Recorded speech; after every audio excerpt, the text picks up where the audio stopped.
Welcome to Elite Talk, the most real, unfiltered, and unscripted wrestling talk show out there.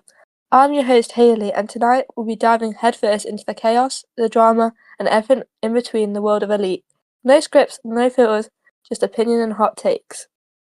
Whether it's shocking returns, storylines, or backstage rumours, or even breaking down the biggest matches, if it's happening in Elite, we're talking about it right here. This is where the wrestlers speak their minds, where feuds get heated, and nothing is off limits. So sit back, get ready, and let's get into it. This is Elite Talk with Haley. This week's guest is none other than Kylee Dillon. Oh, hello. Okay, right, let's get straight into it. Kylee, you've been champion since January, and you've survived a singular title defense. Now that you've gone through this challenger, what has changed about you in ring when reflecting upon this? Honestly, what changed me about in ring, I've been training and, working on, certain things I have to fix in ring. I think that I'm a better competitor than I was, facing Fry the time that I beat her. I think that, I've improved so much. Okay. Did any of your matches in your career make you ever doubt yourself? And if so, how did you snap back from that? Well, as a wrestler, you face losses and, you face, your wins. And honestly, yes, it does, give yourself doubt and everything and makes you not want to wrestle.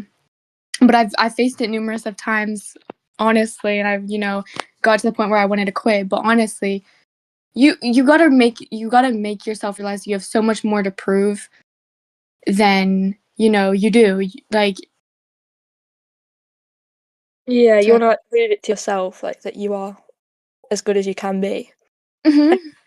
Moving on, now you're headed into a triple threat match come Mania. Do you ever feel any pressure, or is this an opportunity to showcase your talent? Oh, the pressure is, oh my gosh, I have faced pressure in so many of my matches. It just gets to the point where, you feel it really bad. So much pressure. I have so much pressure going into this match. And I do want to showcase my talent, but whenever you're nervous, you don't really do as best as you can. Yeah, that nerve gets you really quickly, and then it almost makes you shut down. I kind of get that. Also, because most champions thrive on the singles competition and the one-to-ones, are you confident that you can still control the match? I think that I can still control the match, but I'm going against a top dog, Ash Cargill, and I'm going against a really good competitor, Faraya Ishikawa. So I think that honestly, I think I will stand my ground, hopefully. Oh my god, my Discord notifications are literally popping off. Yeah, I kind of get that because both competitors are really known in the community, and they obviously have a lot of talent, and they really want to showcase this even in a range of federations. Indeed. Speaking of the triple threat, do you believe the creative team had no choice to put you against two of the top women in the whole row wrestling community, and at the same time in hopes it might break your odds? Well, honestly, let's be honest. The only reason why Faraya is even in the match is because she had an RC. If she did not have an RC, she would not even make her way into this match. I think that, management, doing it really good, but they're not really showcasing the match as it should be. Yes, they had me cut a promo and post it on Twitter, but they're really not building a little storyline with this, triple threat. It's just like, oh, well, throw a triple threat and see how it does. Yeah, they just want to get all the rematch clauses and all the M1Cs out of the way. That's the thing with triples, it's kind of hard to storyline it because it's always one person will attack this person, then what about the other person? But there is ways to go about it, and hopefully it happens before Mania. Indeed. And I feel like they should do more, advertising. Honestly, as a champion, I feel like I don't really get, the spotlight that I deserve. And honestly, they don't really be making Twitter posts, advertising the titles. But, if it was the men's, for example, and I'm not trying to put this as oh, the men's get this, men's get that. But I feel like they showcase more of the men's, champions than they do the women's. Yeah, and that's the thing. The women have been making a community for themselves for years, and they always have been a center of attention. But lately, it's been flipped over.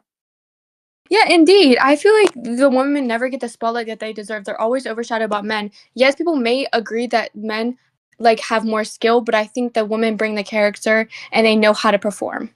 Yeah, talking about strategy, do you believe that your opponents were facing to beat you or focusing to eliminate each other first?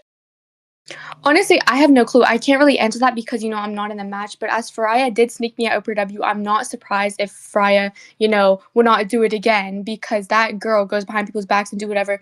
But honestly, I don't blame her. You gotta do whatever you gotta do to win. Yeah, because even like, as you say, like one mistake could cost you your title just like that. And like, do you ever believe like that? Does that ever thought like come into your head that even if you lose like a fall or two, that could like reduce your odds of winning? Well, honestly, I think but you got to realize that it is a multi-man match. It's not if you sell one fall, you're losing. It is depends on the people in the match, and I think that these people are going to bring their A game. And funny that you said that, but honestly, if Ash wins, who has an RC and who doesn't? Freya doesn't have an RC after the match if she loses. Yeah. So would you say that Ash is your biggest like a threat to your reign right Yeah, now? indeed, Ash is a very big threat to my reign, honestly. But honestly, let's be honest. The reason why Ash is only in it is because she won the Royal Rumble. She is not active in Elite whatsoever. And I say that just as respectfully as I can. She would not be in this match if it wasn't for her RW. Oh my god, I almost said RW. Royal Rumble win.